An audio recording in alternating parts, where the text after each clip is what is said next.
The Senate will come to order. The chaplain will lead the Senate in prayer.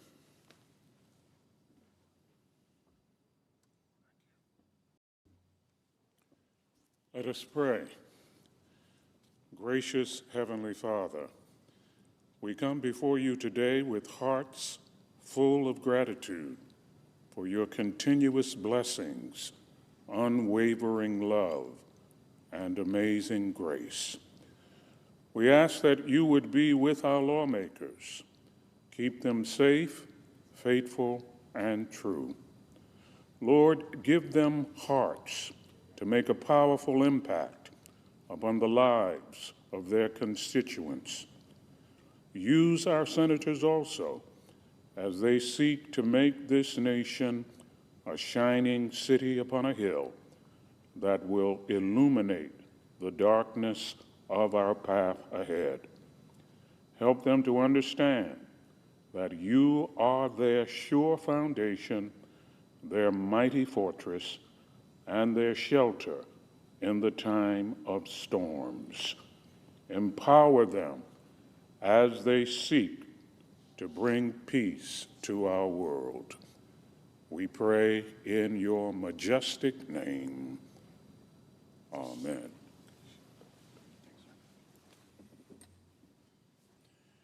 Please join me in reciting the Pledge of Allegiance to the flag. I pledge allegiance to the flag of the United States of America and to the republic for which it stands, one nation, under God, indivisible, with liberty and justice for all.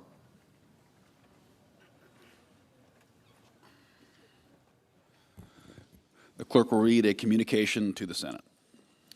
Washington, D.C., May 14th, 2026. To the Senate, under the provisions of Rule 1, Paragraph 3 of the Standing Rules of the Senate, I hereby appoint the Honorable Tim Sheehy, a senator from the state of Montana, to perform the duties of the chair. Signed, Chuck Grassley, President pro tempore. Under the previous order, the leadership time is reserved. Under the previous order, the Senate will be in a period of morning business with senators permitted to speak therein for up to 10 minutes each.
President.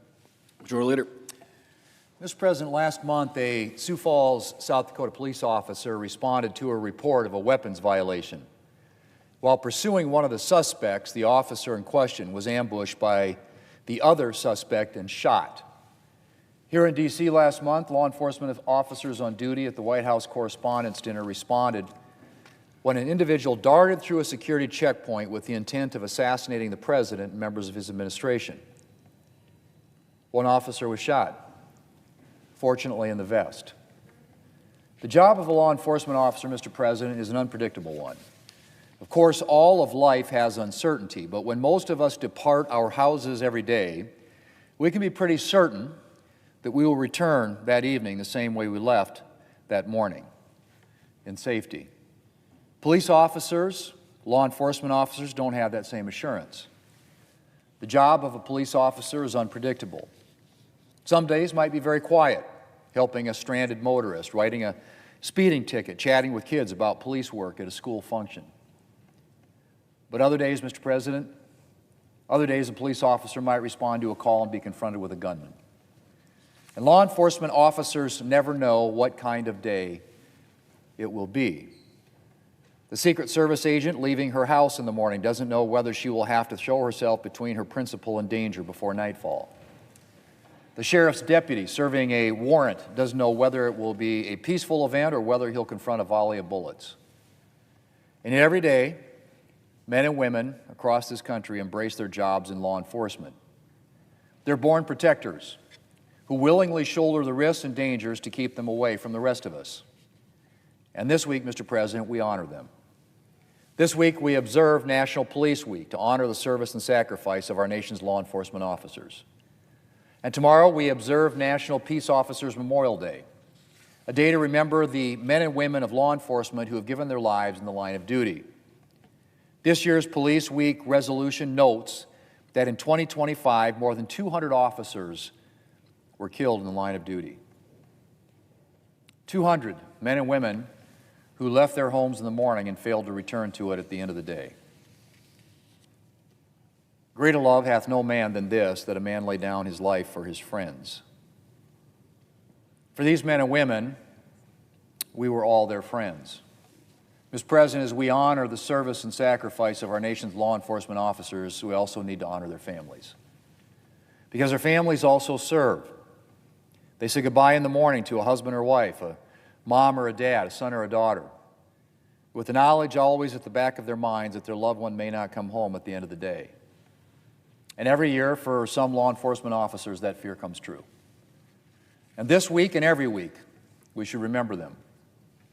Mr. President, this Police Week, I want to say a special thank you to the South Dakota law enforcement officers, police officers, sheriff's deputies, state troopers, tribal police, federal officers who serve our state.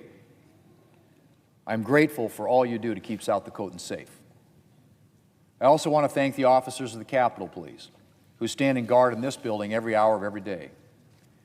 We're able to work in safety because of your efforts. Mr. President, we live in a fallen world, and there will always be men and women out there with evil intent. And we are blessed to have so many heroic men and women willing to put their lives on the line to protect us. To all of our nation's law enforcement officers today and every day, thank you. And may God bless and protect you as you go about your work. Mr. President, I yield the floor. Suggest the absence of quorum. Clerk will call the roll. Ms. Elsebrooks.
President, Minority Leader. ask unanimous consent the quorum be dispensed with. Without objection. Well, every day, Americans see headlines about rising prices. Just this week, The Economist said, quote, America faces another grocery price shock, unquote. CNN, America is in for yet another long spell of price pain. PBS News, Iran war hits home as gasoline prices fuel significant U.S. inflation jump. Trump will surely try to brush aside these reports of higher cost as fake news. But Americans don't need to see the headlines to know we're in an affordability crisis. Americans feel the crushing weight of higher costs caused by Trump's disastrous war and failed economic policies every time they walk through the grocery aisle and step up to the gas pump. What Americans do not see is any sympathy, any support, any plan from Trump or congressional Republicans to lower costs. In fact, they see the opposite. The other day, Trump said, quote, I don't think about Americans' financial situation. I don't think about anyone. Trump's clueless comments make my blood boil. I don't think about anyone? They make America's blood boil. Americans can't understand how a president could be so cold, so callous, and so proud of it. Donald Trump doesn't think about how every time Americans go to the pump, they're paying over $4.50 for a gallon of gasoline, up more than $1.50 since Trump started this war. Donald Trump doesn't think about how a family's weekly trip to the grocery store got even more expensive with food prices going up in April more than any month in the past 4 years. Trump certainly doesn't think about how wholesale inflation just hit 6%. The highest it's been in nearly 4 years. Donald Trump doesn't think about you, America. Trump is really wrong when he says he doesn't think about anyone. He thinks about himself and only himself, as these past comments have shown. Donald Trump thinks about how badly he wants the American people to bankroll his billion-dollar ballroom. If ballroom Republicans won't think about the economic suffering of the American people, then they better start thinking long and hard about their own political futures. On China. Just a day into Trump's trip to China, and he hasn't done anything to ease concerns that he might sell out America. He arrived with a posse of billionaires in tow, including his own son, who oversees the family business. This kind of stuff is just incredible. So much for fighting against how China is hurting American workers and poisoning our communities with fentanyl. That would get in the way of Donald Trump and his family profiting off doing business with the Chinese Communist Party. Just hours in, and Xi Jinping has already threatened to, quote, collide or even clash, unquote, with the United States if we continue our support for Taiwan.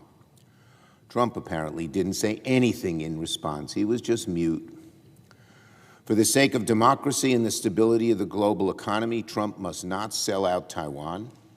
Trump must also safeguard the interests of American workers, families, and businesses.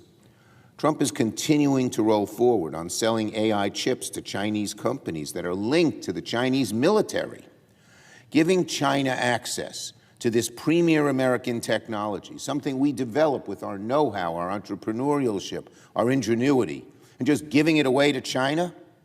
That's dangerous and threatens the U.S. lead in the AI race that's going to shape the global economy for decades. And chips aren't the only way Trump is selling out America. Trump is undermining American auto workers by letting Chinese vehicles flood the market, and that's something he's very much considering. Communities across this country continue to suffer as Trump fails to secure real, meaningful action from Xi to stem this tide of fentanyl that's flowing into our country from China. If Xi out-negotiates Trump, and that's happened almost every time he's negotiated with him in the past, it will undercut American manufacturers and workers who have long been hurt by CCP's predatory trade practices. When Trump does these negotiations, the only thing he's looking for is a headline so he can see himself on the front page of the newspaper. He doesn't think of what will happen a day after. and it hurts America every time. If she outnegotiates Trump, and if America emerges from these negotiations weaker than it was before, there'll be only one person to blame: Donald Trump. On Iran, every day the costs of Trump's disastrous handling of his illegal war with Iran mount up. The most dire cost is a human. 13 American service members killed, nearly 400 wounded. They served with valor. We owe a tremendous debt of gratitude to them, their families, their brothers, sisters in arms who remain in harm's way. But that's not the only way the war has cost us, as bad as that is. Trump's war has cost the American taxpayer at least $29 billion. The war with Iran has cost American families financially, causing inflation to spiral out of control, gas prices to skyrocket, grocery costs to climb. Trump's reckless war has also cost the American policy strategically. Hundreds of installations in the region have been damaged. America's reputation on the world stage has been further tarnished. American munitions stockpiles are shrinking at a time when we need them to deter other aggressors around the world. All for what? What's his goal here? He hasn't achieved any of them. Americans have paid dearly for Trump's blunder in Iran in exchange for little or no gain. The American people may not be benefiting from Trump's war, but our competitors, our rivals across the globe, certainly are. Vladimir Putin couldn't be happier with the Iran war as Russia rakes in record profits from its energy exports, and the Americans use up munitions that could go to Ukraine. As Trump drags America's reputation through the mud, China now presents itself as a source of stability and reason on the world stage. According to press reports, the Chinese have planned secret arms sales to Iran and now look to Taiwan with greater eagerness, since America has devoted so many of our military resources to Iran. If we want to make sure America stays on top, we need to end Trump's illegal war as soon as possible. And finally, on the shooting anniversary of 10 years, 4 years, in Buffalo. Before I close today, I want to say that my heart is with Buffalo as we mark 4 years since the horrific mass racist shootings that took place at the Tops supermarket in 2022. In an instance, 10 beautiful, innocent lives were cut short. 3 were wounded. They were grandparents and sons and daughters, mothers, fathers, friends, people who deeply loved their community and whose absence we feel every single day. But in the face of hatred and tragedy, Buffalo lived up to its reputation as the city of good neighbors. The families of the victims and the whole community pushed Congress to come together in a way it hadn't for decades, beating back the dark forces of the NRA and passing the first major gun safety bill in more than a quarter century. I worked hand in hand with the families of those we lost in Buffalo to pass the Bipartisan Safer Communities Act, and their work has undoubtedly saved many lives. We owe it to the victims to not just remember their names, but to build a future where no community has to endure the kind that Buffalo did back then in 2022. So may God bless the families in all of Buffalo as we remember those we lost 4 years ago today. Ruth Whitfield, Roberta Drury, Aaron Salter Jr., Hayward Patterson, Pearl Young, Geraldine Talley, Celestine Cheney, Kat Massey, Margus Morrison, and Andre McNeil. I yield the floor.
President.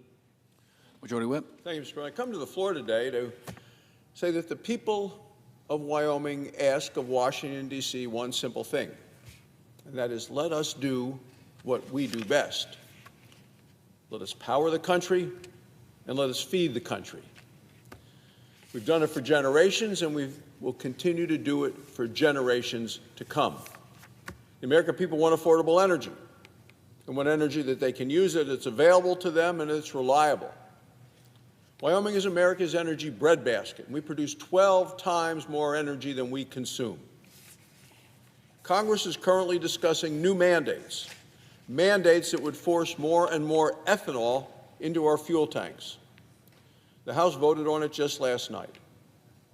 Mr. President, I oppose a year-round E15 mandate. That's what's currently under debate. I oppose it because it hurts small refineries and all of the people around the country who work in these small refineries. In Wyoming, we have several small refineries. They employ thousands of hardworking people. The refineries receive hardship exemptions for something called the Renewable Fuel Standard mandate. Oh, it's a mandate. They depend on these exemptions to survive, they being the refineries and the people who work for them. Small refineries already face higher costs under federal renewable fuel rules. Without additional relief, the new mandate will likely raise gas prices for consumers all across the country by up to 35 cents a gallon. Small refineries have been ignored so far in the current E15 debate. It is time for their voices to be heard.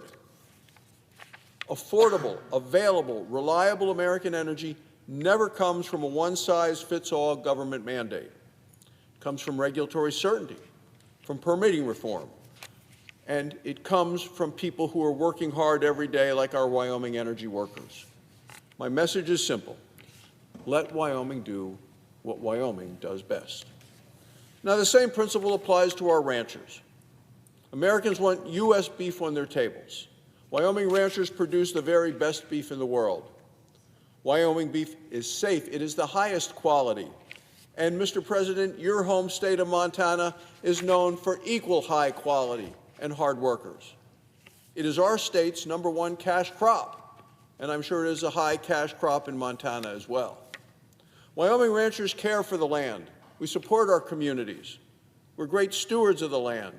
Ranching is part of Wyoming's rich history and rich heritage. It is also part of our bright future. Our ranchers do not ask for special treatment. They simply want a fair marketplace. They should not have to compete unfairly against foreign beef. It's Washington's job to ensure that there is a fair playing field. The Trump administration recently unveiled a voluntary label program. It's called Product of the USA. It means Americans can trust what they're buying. Just this week, the administration rolled back the Biden administration's disastrous public lands rule. In Wyoming, nearly half of our land is owned by the federal government. The federal government is our largest landlord.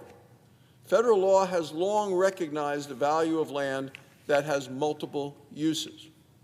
It's called multiple use. It's in the law. And one of the uses includes grazing. But the Biden rule changed multiple use into no use. They described no use as one of the multiple uses. We don't think of it that way and never have.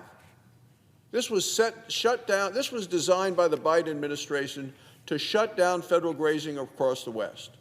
It was an attack on the Wyoming way of life. And I aggressively fought back against Biden's punishing regulations right here in the Senate. And I'm glad to see the Trump administration overturn it. Our ranchers will now be able to expand their operations and produce more high-quality Wyoming beef. Now I'm going to continue to fight for policies that expand American beef production. It needs to be easier, not harder, for Wyoming ranchers to feed America. Let Wyoming do what Wyoming does best. Mr. President, on a separate matter, this week is Police Week. We honor the brave officers all across the country who continue to serve and truly remember those who gave their lives in the line of duty. Yesterday, I met with law enforcement officers from Wyoming here in the Capitol. There was a ranger from the Bureau of Land Management. She is from Buffalo, Wyoming. There are also two police officers from Sheridan, Wyoming, part of the same police department that lost Sergeant Nevada Krinke nearly 2 years ago. And they're in Washington, D.C. this week to honor Sergeant Krinke. It was an honor to thank these heroes for keeping our communities safe. You know, every year the National Law Enforcement Officers Memorial adds names of fallen officers to its memorial wall. It does this for officers who died in the line of duty in the previous year. It also adds the names of fallen officers from earlier years who, through extensive research, were recently uncovered. It enlists their new names onto the memorial wall as well. This comprehensive roll call of heroes serves as a living memorial to all of the fallen officers in the history of our nation. This year, the names of 363 new fallen officers were added. It's a high number. One of the officers is someone who died in the past, but research has disclosed should have been named, and that's Marshal Daniel Hansen of the Cokeville Police Department in Wyoming. Cokeville is a small town along the western border of our state. Marshal Hansen wore the badge over a century ago. In a wild land at the time dotted by small frontier towns, the difference between civilization and lawlessness was a very thin blue line. On June 21st of 1912, the wife of a local business owner found a blackmail letter. It was signed by notorious outlaws. The note demanded $1,500, which was a fortune at that time. It also threatened to kill her and her family if police were warned. Although any backup was dozens of miles away, Marshal Hansen rode out to investigate. As he did his job, he was shot dead. It's believed that the murder of the marshal had been targeted. More than a century has passed since Marshal Hansen died in the line of duty, yet his legacy of service, selflessness, and sacrifice lives on. Today, Wyoming officers proudly protect and serve across our state. Officers work double shifts. They answer emergency calls. They stay late into the night. And they do all of this to keep their communities safe. And I'm always going to support the men and women of law enforcement without apology. Today, Republicans are putting money back into the pockets of law enforcement. Republicans passed the Working Families Tax Cuts law. That new law includes no taxes on overtime. For Wyoming officers, no taxes on overtime, it's not just extra, it's essential. The average tax deduction for no taxes on overtime this year is more than $3,100. Republicans are again delivering safer streets. The Working Family Tax Cuts law invests in local law enforcement. It helps officers fight violent crime. This year, violent crime is falling across the board. Murders, robberies, rapes, aggravated assaults are all down compared to last year. Clearly, supporting law enforcement makes our communities safer. By contrast, Democrats in Congress continue to want to defund the police. Democrats have left Immigration and Customs Enforcement and Border Patrol officers unfunded since January. Tellingly, the Democrat leader recently said on this floor that ICE and Border Patrol, he said, are two groups nobody respects. Mr. President, radical Democrats continue to disrespect, to demonize, and to defund the men and women who keep us safe. Republicans are going to ensure ICE and Border Patrol are fully funded, and we're going to continue to stand up for the men and women who keep all of our communities safe. Thank you, Mr. President. I yield the floor.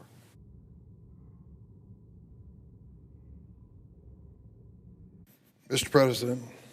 Minority Whip. Mr. President, later today, the Senate will move one step closer to confirming nearly 50 executive nominees without the consent or agreement of the Senate Democrats. Last year, Senate Republicans made a change in Senate rules that's fundamentally undermined senators' ability to fulfill our constitutional duty of advise and consent. They gave away this body's authority in order to appease this White House. Now, I've been in the Senate long enough to remember a time when this was not even a major issue. It was rare that people would question a nomination and usually threaten to but not reach a floor vote. That has changed dramatically. U.S. attorneys, let me use that as an example. Under President Trump's first term, virtually every U.S. attorney of the 94 vacancies was filled by voice vote. No record vote necessary. Maybe one exception in that period, but virtually all of them by voice vote. Then came President Biden, and a decision by the man who now is Vice President of the United States to force a vote on every single U.S. attorney. It was Vice President Vance who insisted on that, and I came to the floor repeatedly saying, why are you doing this? We've done this on a bipartisan basis up until now, but he says, we want to vote on every one of them. Well, he got his way, and we stopped filling the vacancies of U.S. attorneys under President Biden, and now under President President Trump's second term, we're having individual votes on each one. I don't believe it should ever have reached that point, but it has, and I just described to you how it reached that point. And still, we have this situation where there are objections and demands for votes time and time again. We waste too much time on that. Now, some of these nominees are controversial, and they would have separate votes, but that's rare. By and large, we can have agreement if we do it on a bipartisan basis. Unfortunately, this kind of voting that we're going to have today basically says we're throwing in the towel. We're not even going to try to make this a bipartisan process. I'm sorry for that. I warned that this new Republican precedent would open the door to jamming through extreme nominees whose only qualification is loyalty to the president. U.S. attorneys are the top federal prosecutors in 94 districts across the country. We rely on them to be above politics, fair-minded prosecutors who protect victims and hold bad actors accountable. They should not be instruments of political retribution ever. But as I feared, several U.S. attorney nominees in this en bloc package are extreme, I'm afraid to say unqualified. Last year, President Trump nominated people like Ed Martin, Alma Habba, Lindsay Halligan, and others who are not qualified for the post, but committed to carrying out his retribution campaign against President Trump's political enemies. As an interim U.S. attorney, Ed Martin led an unprecedented purge of dozens of career prosecutors in the Department of Justice and FBI agents simply because they did their jobs investigating and prosecuting the attack on the U.S. Capitol. Mr. President, I sit in the Senate Judiciary Committee, and I am embarrassed for the nominees that come before us and are so afraid that they're going to say one word or the other that's going to trigger the ire of the president. And when you ask them basic questions, who won the election between Trump and Biden in 2020, they refuse to answer it. Refuse to answer that question. You can take that question to any 8th grade classroom in my state or Montana, you pick it, and those kids know the answer. President Biden won. Of course he did. He got more votes than President Trump. But these nominees are afraid to say it because President Trump has never acknowledged the obvious. He's been engaged in this big lie strategy ever since, and they're afraid if they cross him by saying the obvious, they're going to invoke his resistance and maybe even lose his support for whatever they're seeking nomination. The same thing is true when you ask about January 6th. Mr. President, you weren't here, I was here, and I tell you exactly what happened. A mob came to that Capitol and started coming into the building, and we were warned in the Senate chamber that the Vice President of the United States had to leave because of the danger to him personally, and then they told us, stay in the Senate chamber, the mob's going to stay outside. 10 minutes later, stood up and said, forget what we just said, everybody file out as quickly as possible. They've broken containment and are moving toward this chamber. And off we went to an adjoining building, waiting until the mob subsided. Over 140 policemen were attacked, physically attacked. 2 of them died, and a day or 2 later.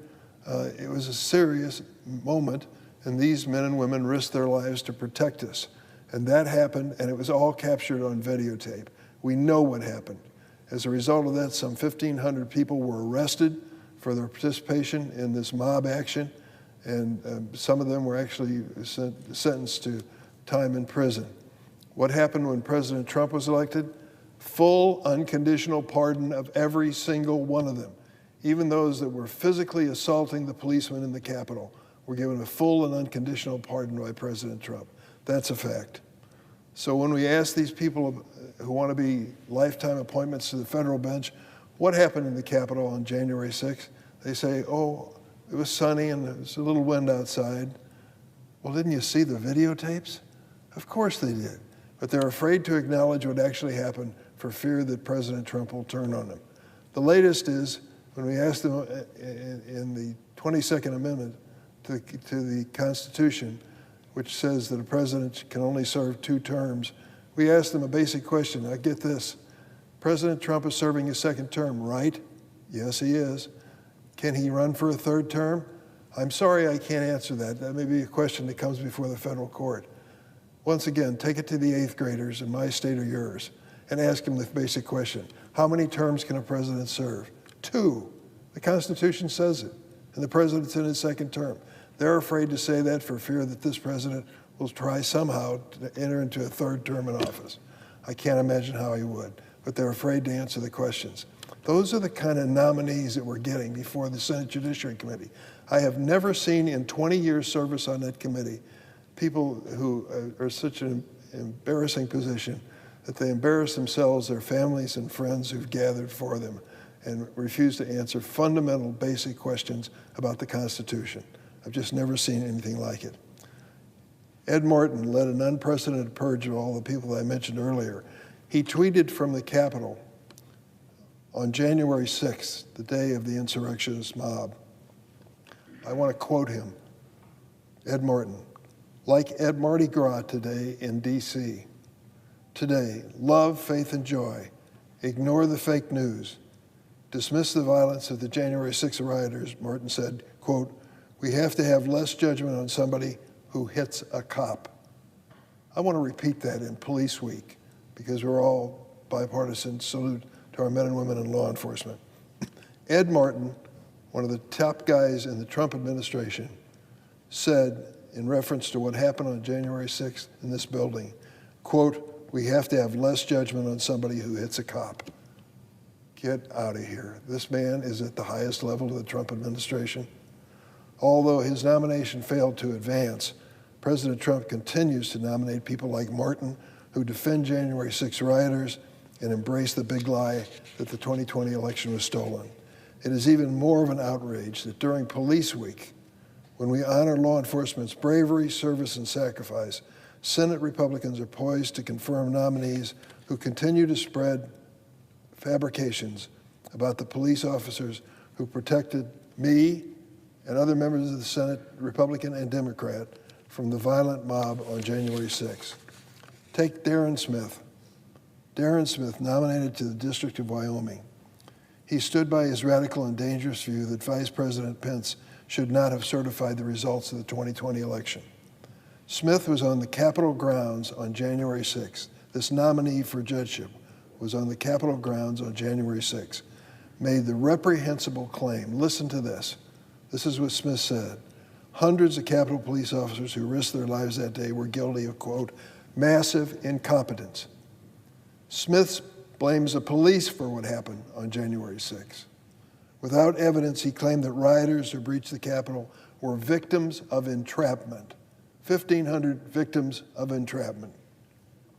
Moreover, Smith is not remotely qualified to be a U.S. attorney. He's going to be in the package, take it or leave it.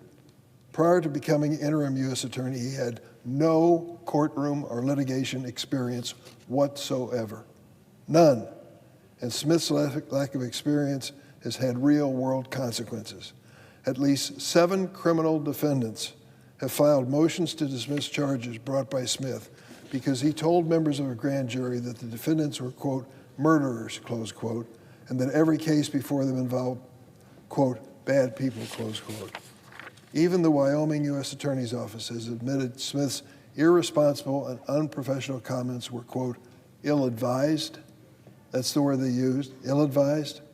Worse than that, Smith has violated these defendants' rights and endangered public safety by putting these prosecutions at risk. He wasn't ready for this job. He still isn't. Another nominee Senate Republicans are rubber stamping today is Phil Williams, nominated to the Northern District of Alabama. He bears many unfortunate similarities to Ed Martin. Neither one had any prosecutorial experience prior to their nomination. Instead, like Martin, Williams' main qualification appears to be he's a podcaster, and he makes social media posts in which he spouts MAGA orthodoxy. And like Ed Martin, Phil Williams has whitewashed January 6th and maligned the law enforcement officers, not the mobsters, the policemen who were here protecting members of Congress, our staff, and visitors. Williams claimed that January 6 rioters were, quote, hunted down, his words, by law enforcement, whom he accused of, quote, prosecutorial abuse many, many times over. This is a man whose nomination for a lifetime appointment to the federal court is going to be voted on today during Police Week. He went on to say, called the prosecution of January 6 rioters, quote, the Salem witch trials on a national scale. Williams criticized the 87-month sentence imposed on a rioter named Guy Reffitt, claiming he is, quote, according to Williams, nonviolent, close quote. In fact, Reffitt traveled to the Capitol on the day, January 6, wearing body armor, carrying handguns and cuffs, and planning to kidnap Nancy Pelosi and Mitch McConnell. Prior to his arrest, listen to this, Reffitt, who's been described as nonviolent, Reffitt said to his own minor children, if you turn me in, you're a traitor, and traitors get shot. Senate Republicans will also approve Dan Bishop, nominated to the Middle District of North Carolina, another nominee who has no previous experience as a prosecutor. Lifetime appointment to the federal bench. As a member of Congress on January 6, 2021, Bishop voted against certifying the 2020 election results. He didn't accept what is clearly the fact. The president lost the 2020 election. President Biden won. Bishop falsely claimed, and I quote, Democrats' attack on our election was coordinated and widespread. Even today, Bishop refuses to disavow debunked crackpot theories about the insurrection. He told me, quote, I've heard credible accounts that Black Bloc Antifa agitators were in the crowd, among the first to vandalize the Capitol building. So I think that leftists participated in, perhaps investigated the mayhem in part. One of the wild conspiracy theories which he still stands by. There is a clear through line here with these extreme unqualified nominees.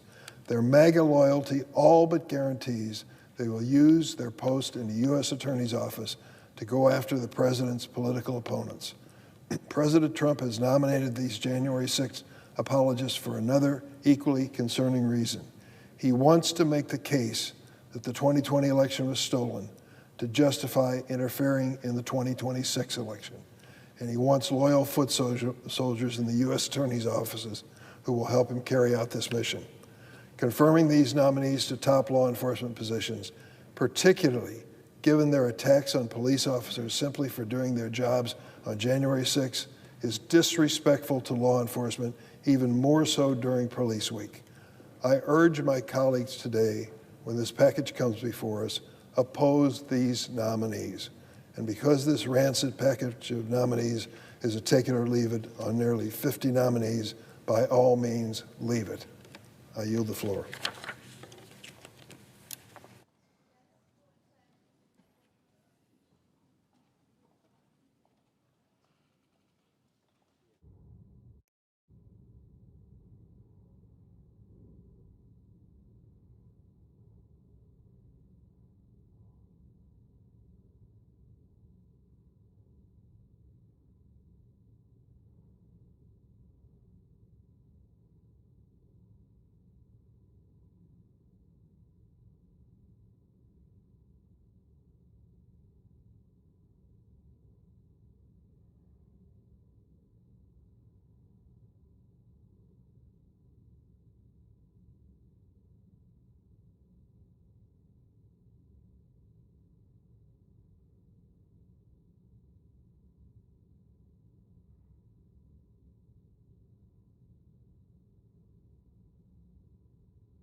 Senator of Texas. Mr. President, this year, as we all know, we are celebrating America's 250th anniversary.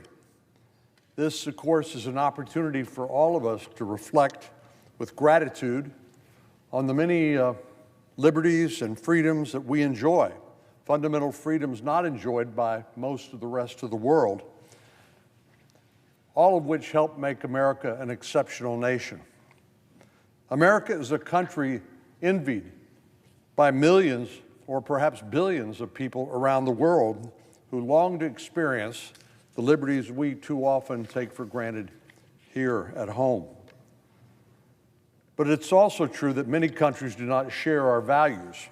Instead, they impose authoritarian or theocratic rules on their own citizens, as we've witnessed in recent years. Even in countries like Africa, like in Nigeria, even in continents like Africa, in countries like Nigeria, they've come under international scrutiny for violating the rights and freedoms of Christians and other religious groups as their legal system has become more and more entwined with theocratic rule, in this case, Sharia law. The United States Commission on International Religious Freedom issued a report last July detailing some of these abuses. The report found that Nigeria's enforcement of so-called blasphemy laws have created restrictions on the religious freedom of Christians and other faith groups.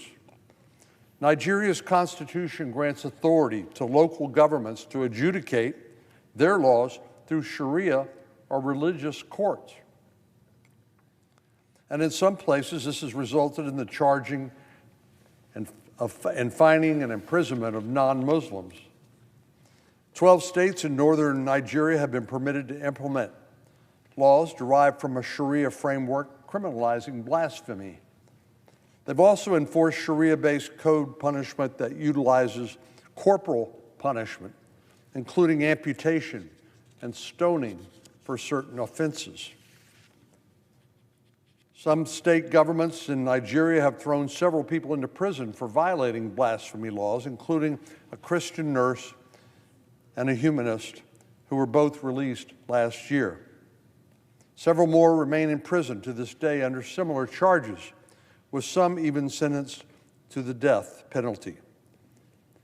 And in Europe, as a result of massive migration from Middle Eastern countries, there has been an increase in the practice of Sharia law in various Muslim enclaves, frequently pockets of parallel legal norms in some urban centers. While we as Americans allow freedom of speech and expression and religion, it's hard to imagine a judge in another country imposing the death penalty on someone for having different beliefs, or for a judge to throw someone in jail for sending a message online that a religious judge finds offensive, which of course would never happen in America because of the First Amendment in part, which protects religious freedom. But this is a road that America could go down if we do not remain vigilant and committed to the foundational principles of individual liberty, freedom of speech, and freedom of religion enshrined in our Constitution. These incidents occurring in Nigeria may seem far away, but they underscore the dangers of what can happen in a country that is not guided by the values that we hold dear here in America. And they offer a glimpse of what could happen in free Western countries like the United States if Sharia law became entwined in a nation's governing philosophy. And as I mentioned, because of massive Muslim immigration from the Middle East into Europe, this is happening right now in many enclaves across Europe. Back home in Texas, my constituents have become increasingly alarmed at immigrant enclaves that seek to adopt Sharia law right here in the United States.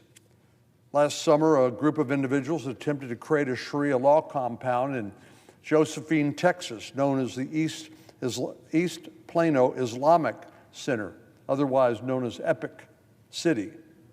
This complex would have been a planned community strictly for Muslims, centered around a mosque and a private Islamic grade school. The developers planned to have homes available for sale to non-citizens, but restricted those to those who would supposedly, and I quote, contribute to the overall makeup of the community, close quote. In other words, they would seek to bar people not sharing their same beliefs. This is clearly a very lightly veiled attempt at religious discrimination, and of course is prohibited by federal law, including the Fair Housing Act, among other civil rights laws. Naturally, many of my constituents were concerned, as was I. There's something so alarming about this planned community where only residents of a particular faith are welcome and allowed to purchase a home, and where principles of religious law, like Sharia law, would govern daily life, education, and commerce. I wrote a letter to the Department of Justice asking them to investigate Epic City for potential violations of federal civil rights laws.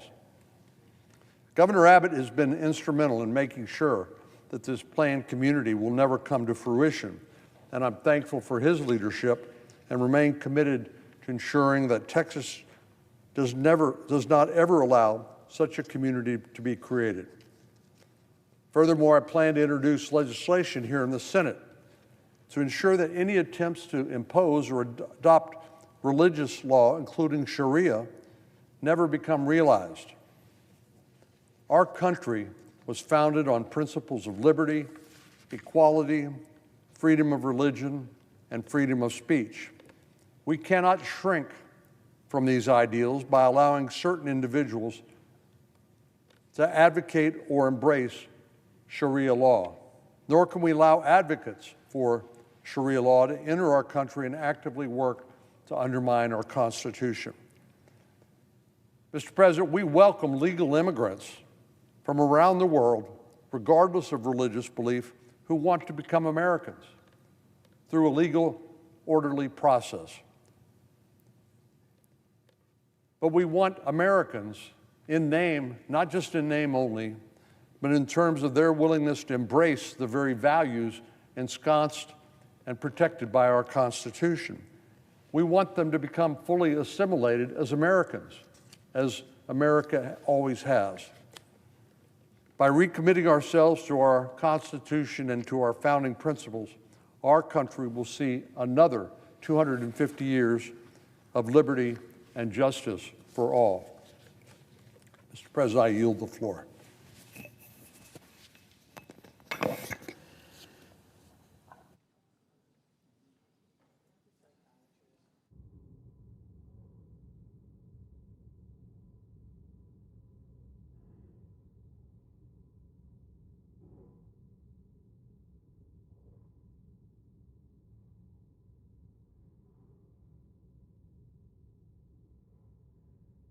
Mr. President. Senator Vermont. Thank you, Mr. President. Mr. President, multiple press articles and reports by human rights organizations, as well as United Nations human rights investigators, have documented the widespread acts of horrific sexual violence against prisoners in the Middle East over many years. These articles and these reports describe, often in graphic, gruesome detail, a consistent pattern of sexual abuse corroborated by multiple sources, and in some cases with shocking photographs and videos posted on social media by the perpetrators themselves. These allegations amount to gross violations of human rights, including torture, and if committed by members of foreign military and police forces that receive training or equipment from the United States, they are sanctionable under United States law, the Leahy Law.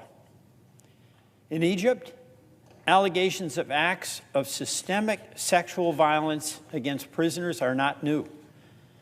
The allegations have been the subject of reports, including by U.S.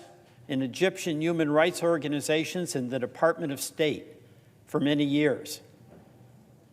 Mr. President, we also know that Hamas militants who invaded Israel on October 7, 2023, committed absolutely brutal acts of sexual violence, including gang rape, against Israelis during the attack and against Israeli hostages. On May 12th, a team of Israeli researchers released a report which concluded that sexual violence by Hamas militants against women and men was systematic, widespread, and integral to the attack. And many of us have condemned those barbaric crimes and called for justice for the Israeli victims. And I personally still have vivid memories of hearing personally of the horrors of these attacks from Israeli victims who bravely came and spoke to members of the United States Senate. Mr. President, there's also extensive evidence, both before and after October 7th, of a pattern of sexual violence against Palestinian prisoners by Israeli security forces. Allegations of such abuses in Israeli prisons are not new, but they have sharply increased since October 7th. So have reports of widespread abuses and killings of Palestinian civilians by Israeli soldiers, and acts of violence including sexual assault and murder by Israeli settlers, which reportedly continue to this day. I'll not repeat the gruesome details of the attacks reportedly committed against Palestinian prisoners by Israeli soldiers, but I do urge my colleagues, uncomfortable as it may be, to read the articles by Nicholas Kristof in the May 11 New York Times entitled "The Horror of Sexual Assault in Israeli Prisons" and "The Silence That Meets the Rape of Palestinians." The heinous acts that were described to him by former prisoners and witnesses, if proven in a court of law, would warrant decades-long prison sentences. Despite overwhelming evidence, Egyptian authorities and Hamas officials have denied that forces under their command have sexually assaulted prisoners.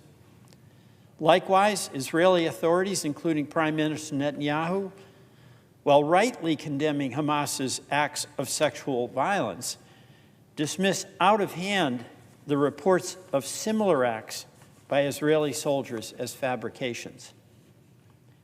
The fact is that these are not isolated reports, nor are victims of sexual violence prone to voluntarily invite the public scrutiny and profound embarrassment that comes with describing being subjected to these types of humiliating mistreatment. Mr. President, every year Egypt and Israel receive more military aid paid for by American taxpayers than any other countries, and that's by far. Yet neither of their governments nor our own have shown the slightest concern about addressing long-standing allegations of the widespread use of sexual violence against prisoners in their custody. That is unacceptable. It must change. American taxpayer funds are directly supporting foreign military units that have been credibly implicated in rape and other abhorrent acts of sexual violence. Mr. President, the United States has long embraced in its foreign policy the protection of human rights. It is at the heart of the Leahy Law, passed by this United States Senate. That law directs the Secretary of State to investigate credible reports of human rights abuses. Mr. President, in light of the credible reports of gross human rights abuses, I call upon the Secretary of State to act, to investigate, and to abide by the provisions of the Leahy Law. I yield back.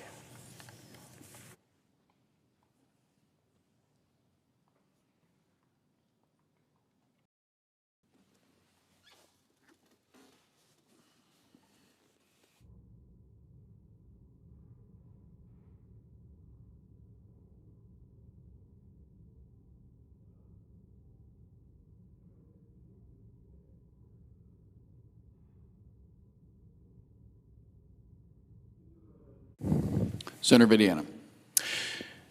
Mr. President, most Hoosiers wake up every morning and they see their children off to school or head to work without event, without an incident.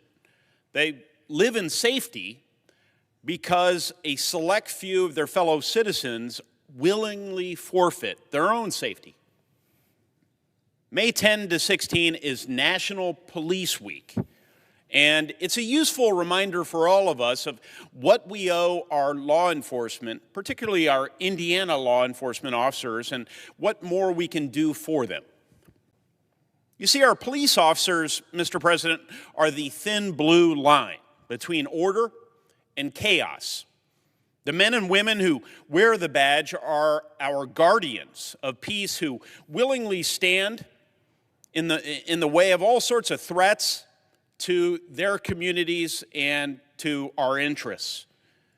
Whether our ears are being destroyed by public disorder, our cars break down, or our homes are invaded, when trouble comes, our law enforcement officers are not far behind. Too often we appreciate them only when we need them. And that's why we've set aside this week to remember them, to honor them. Just as commonly, we overlook the grave danger they willingly face on our behalf. The hero's badge is a criminal's target. The National Law Enforcement Officers Memorial here in Washington, which carries the names of 24,000 police officers killed in the line of duty, reminds us of this sobering reality. Every year, additional names are added to these rolls. Around 100 police officers die on the job annually, the majority as a result of violent and other serious crimes. In 2024, 85,730, think of that number, 85,730 police officers were assaulted in the line of duty. This is dangerous work. Many of these incidents were ambush attacks when criminals target police officers unexpectedly. According to the National Fraternal Order of Police, such incidents accounted for nearly 30% of officer shootings last year. These terrible sacrifices are why, since 1962, Americans have honored our law enforcement personnel during the second week of May. National Police Week is an occasion to renew our unwavering support for law enforcement officers. It's an opportunity to recognize and give thanks for their unseen acts of heroism, to honor and remember those who've laid down their lives to protect others, and express our solemn appreciation to the loved ones of officers who made the ultimate sacrifice. Let's remember the families. Let's remember the families of these brave men and women and their sacrifices. And remembrance is important, so is gratitude, but these alone are not enough. Our police officers defend us, and we, in turn, can deter and punish those who would do them harm. That is why in the Senate, I'm supporting the Protect and Serve Act. This legislation was introduced by my colleague, Senator Tillis, and this bill would create a new category of crime for those who attack federal, state, or local law enforcement officers. It would give federal prosecutors more tools to go after those who deliberately target law enforcement officers by making it a federal crime to knowingly cause or attempt to cause bodily injury to a law enforcement officer. And under the bill, offenders would be subject to imprisonment for up to 10 years, a stiff penalty for a serious crime. An offender under this bill could receive a life sentence if a death results from the offense, or the offense includes kidnapping, attempted kidnapping, or attempted murder. Yes, this legislation is tough, but we need to be tough. This legislation aligns with common sense. We need to better protect those who protect us, and Congress should move this bill this year. So whether they serve in the local, state, or federal level, our law enforcement officers are the best and the bravest in our community. Laws mean little without men and women sworn to uphold them. So during National Police Week, let's reflect on how much we owe them and show our support for the men and women wearing the badge across Indiana and across America. Thank you, Mr. President. I yield the floor. And I note the absence of a quorum. Clerk, call the roll. Ms. Alsobrooks.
Senator from Kansas. Mr. President, I'd like to end the quorum call, Without objection. and I'd like to proceed if I could. Without objection. Moms.gov, MOMS.gov, moms.gov. I want to congratulate the White House on giving folks out there a one-stop shop. It's for folks that are expecting. It's for couples that are pregnant. And it's especially, I think, for people that want to become pregnant. It's to talk about what to expect when expecting, to talk about folic acid and the importance of prenatal vitamins before you conceive. But a very special area of my concern from the moms.gov is to talk about infertility. Now, my colleagues know that I had the honor in rural Kansas delivering a baby most every day for 25 years and had a pretty active infertility clinic as well. In fact, 1 out of 10 couples are infertile. And though I enjoyed every baby I delivered, it was certainly a special joy to help a couple through those years typically of infertility and send them home with a baby. So that's why I'm so very proud to stand with this administration, which I believe is the most pro-family administration in our lifetime. As I pointed out, the White House launched moms.gov, a one-stop resource for expecting and new mothers, pregnancy care, nutrition, fertility support, child care, all in one place. You know, it's a simple idea with a big impact. I got on it yesterday just to see what resources were available and trying to hook up expecting moms or folks that are already pregnant with the local easiest clinic to access. But one of the things I was really excited to see on there was Trump RX. You know, Trump RX is so important to the infertile couples because the biggest barrier to infertility treatment, of course, are the very expensive medications. Couples spending thousands of dollars each month on these medications, typically to help them ovulate. Now, Trump RX has already helped 20,000 patients, nearly 20,000 patients, and they've saved almost $15 million on these fertility medications. A new employer fertility benefit will also reach an estimated 750,000 Americans a year. That's 20% of all births. So hats off to the administration for Trump RX and helping us treat infertility. What else have they done? The Rural Health Transformation Fund, they've invested another $50 billion. And again, with all Republican-only votes, that fund is available to help improve many health issues, but especially there's opportunities to improve maternal health in rural America as well, just like the ones where I served, where I was the only OB for many, many years in the middle of some 50,000 patients. You know, of course, we just celebrated Mother's Day this past weekend, and I can't help but emphasize that strong families are the foundation of America and one of the pillars that this country is founded upon. So I'd ask my colleagues on both sides of the aisle to join us and co-sponsor our legislation expanding fertility coverage and to continue to support rural maternal health funding. And let's make sure that starting a family in America is never out of reach because of cost. Hopeful moms and dads are counting on us. Now let's get that done. Mr. President, next I'd like to rise and talk about the STOP Act, safeguarding the overall protection of minors. Safeguarding the overall protection of minors, the STOP Act. Now, Mr. President, I wish we didn't have to introduce this bill. You know, as I pointed out earlier, I got to deliver over 5,000 babies and just took care of countless adolescent girls, young women as well. So this is a group of patients that I think I understand pretty well and the challenges in their lives. And I certainly understand what irreversible medical interventions do when applied too early, without the maturity for this young lady to understand the consequences. And in many cases, the parents don't understand the consequences, and in other cases, the parents may not even know this is going on. Now, across this country, minors are being placed on pathways towards puberty blockers. So it keeps a boy from becoming a man, it keeps a girl from becoming a woman. And we'll leave it that simple, but there's medications out there that delay puberty. And by the way, they have significant consequences and complications as well.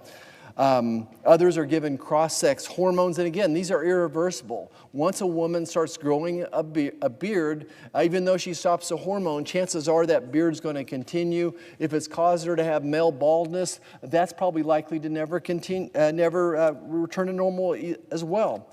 And of course, these surgeries are irreversible. They're permanent. They're painful. They cause chronic scar tissue and chronic pain. And of course, it means they're infertile for the rest of their lives. Could you imagine letting a 13, 14-year-old boy or girl decide that they'll never have children again? Well, so how big of a problem is this? Why are Republicans concerned about it? Well, under extreme pressure, over 14,000 minors have been manipulated into undergoing life-altering sex change procedures that leave them, as I said earlier, maimed, sterilized, and psychologically damaged. And my heart pours out to these young men and women. I can't imagine the challenges they go through, and we want to get them the help and the support that they need as well.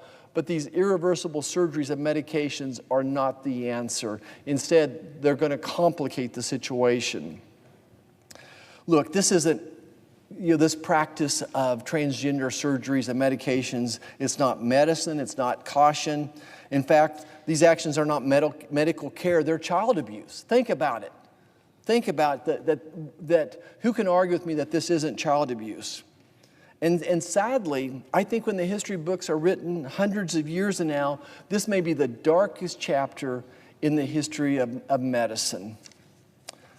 Our STOP Act, again, the Safeguarding the Overall Protection of Minors Act, simply restores a basic standard. Children should not undergo irreversible procedures they cannot fully comprehend and can't undo. It holds providers accountable and ensures there are real consequences when that line is crossed. This is about giving children the time, the love, the compassion they deserve before decisions are made that last a lifetime. And if I could, I'd like to give a big shout out to those organizations that have bravely stepped forward to support us. The Students for Life of America, the American Principles Project, and the Religious Liberty Commission, and I know there's others. So thank you for that support. Thank you for caring about children and young adults. So, Mr. President, we owe them that protection. We owe our youngsters, our young adults this protection, and I urge our colleagues to support our STOP Act. Thank you, and I yield back.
Senator Louisiana. 526? Mr. President, please vote for my resolution 526. I also ask that the vote on my resolution 526 begin immediately.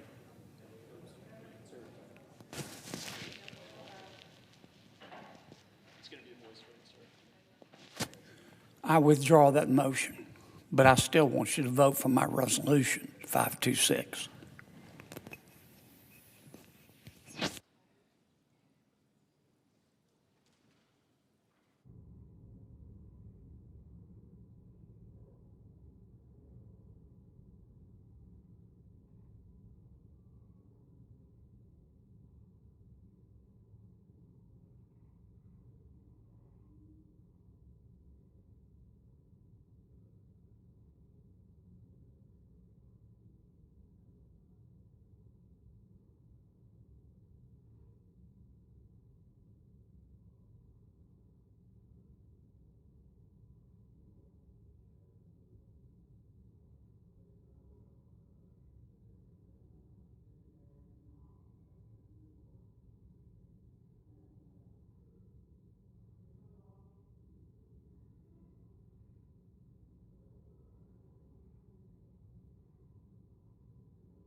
Thank you, Mr. President.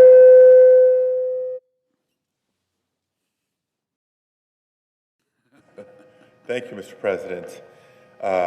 Colleagues, as you know, every year we recognize Police Week.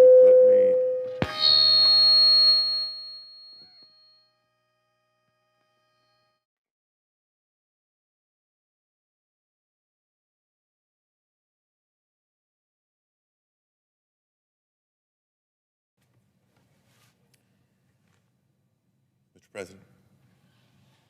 Senator of California. For the folks back home, let the record reflect even the United States Senate can experience some technical difficulties. But we're going to try this again.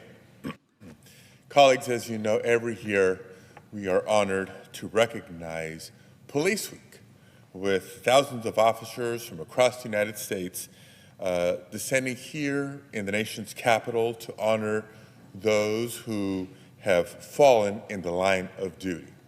There's a number of events and ceremonies throughout the week, and the Judiciary Committee in the Senate, among others, is proud to utilize this opportunity to advance policies, legislation, and initiatives in support of women and men in uniform across the country.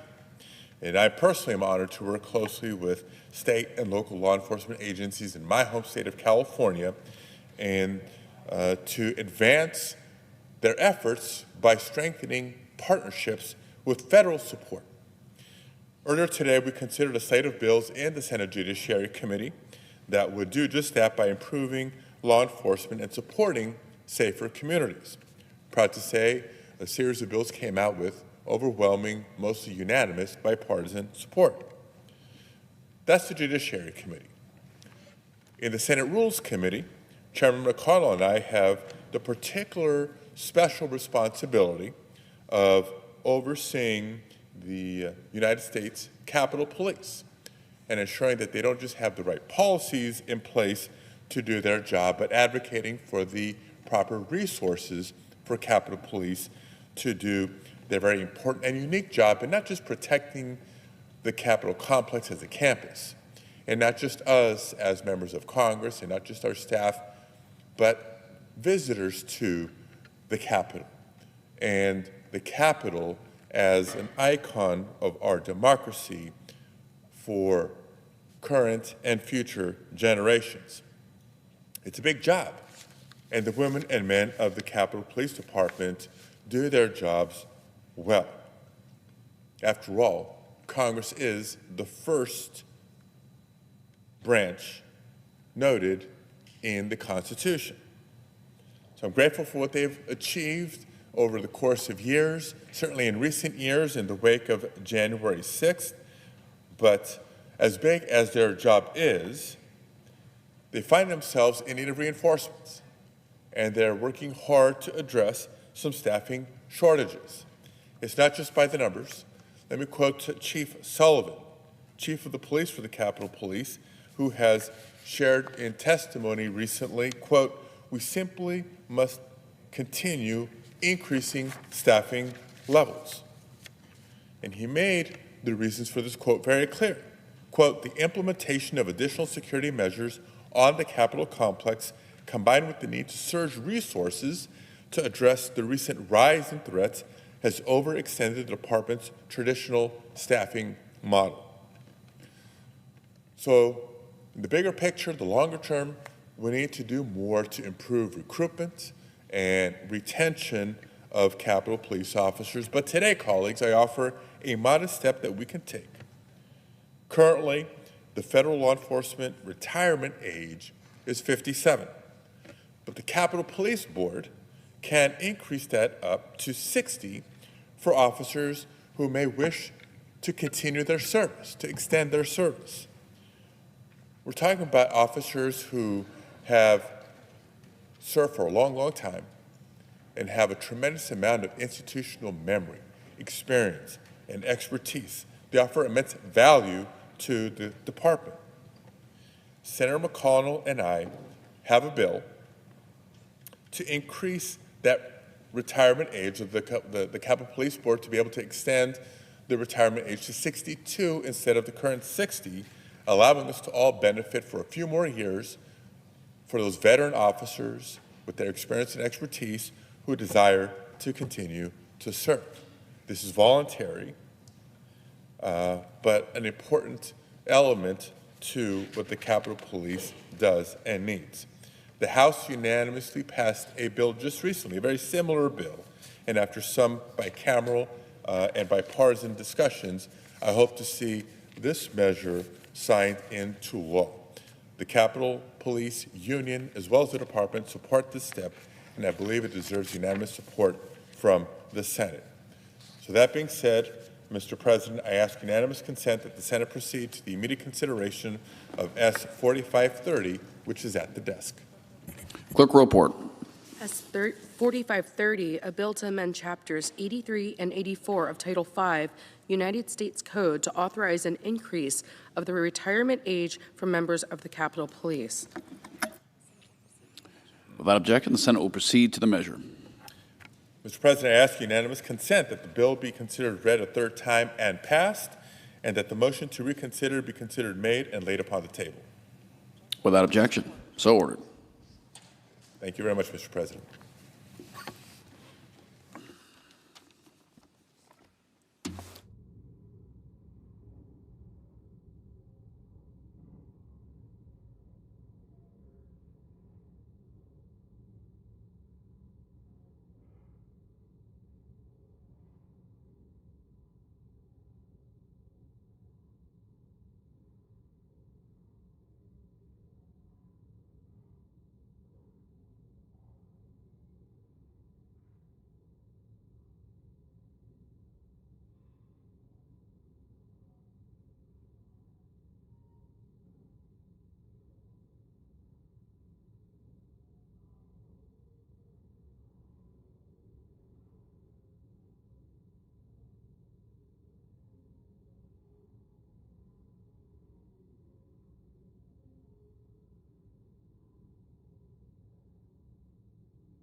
Mr. President. The Majority Leader. Mr. President, I ask unanimous consent the Senate proceed to the consideration of calendar number 296, SRS 526. The clerk will report, please. Calendar number 296, SRS 526, withholding the pay of senators if a government shutdown occurs. Mr. President, I know no further debate on the measure. Without objection, the Senate will proceed to the measure. Mr. President, I know of no further debate on the measure. If there's no further debate, the questions on the adoption of the resolution. All in favor, say aye. Aye. All opposed, say no. The ayes appear to have it. The ayes do have it. And the resolution is adopted. Mr. President, I ask unanimous consent that the motion to reconsider be considered made and laid upon the table with no intervening action or debate. Without objection. And I move to proceed to executive session and consider calendar number 735. Questions on the motion? All in favor, say aye. Aye. All opposed, say no. The ayes appear to have it. The ayes do have it. And the motion is agreed to. The clerk will report the nomination. Nomination, the Judiciary, Shira Atkins Clark of South Carolina to be United States District Judge for the District of South Carolina. Mr. President, I send a cloture motion to the desk. The clerk will report. Cloture motion, we, the undersigned senators, in accordance with the provisions of Rule 22 of the Standing Rules of the Senate, do hereby move to bring to a close debate on the nomination of Sharia Atkins Clark of South Carolina to be United States District Judge for the District of South Carolina, signed by 17 senators as follows. Mr. President, I ask consent the reading of the names be waived. Without objection. And I move to proceed to legislative session. Questions on the motion? All in favor, say aye. Aye. And all opposed, say no. The ayes appear to have it, and the ayes do have it. The motion is agreed to. Mr. President, I move to proceed to executive session and consider calendar number 737. Questions on the motion? All in favor, say aye. Aye. All opposed, say no. The ayes appear to have it, and the ayes do have it. The motion is agreed to. The clerk will report the nomination, please. Nomination, the Judiciary, Evan Reike of the Virgin Islands to be Judge for the District Court of the Virgin Islands. Mr. President, I send a cloture motion to the desk. The clerk will report. Cloture motion, we, the undersigned senators, in accordance with the provisions of Rule 22 of the Standing Rules of the Senate, do hereby move to bring to a close debate on the nomination of Evan Reike of the Virgin Islands to be Judge for the District Court of the Virgin Islands for a term of 10 years, signed by 17 senators as follows. Mr. President, I ask consent the reading of the names be waived. Without objection. Mr. President, I ask unanimous consent to waive the mandatory quorum call with respect to the cloture motion on the nominations in block pursuant to SRS 690. Without objection. Mr. President, I have 3 requests for committees to meet during today's session of the Senate. They have the approval of the majority and minority leaders. Duly noted. Thank you, Mr. President. Mr. President, I suggest the absence of a quorum. The clerk will call the roll. Ms. Alsobrooks.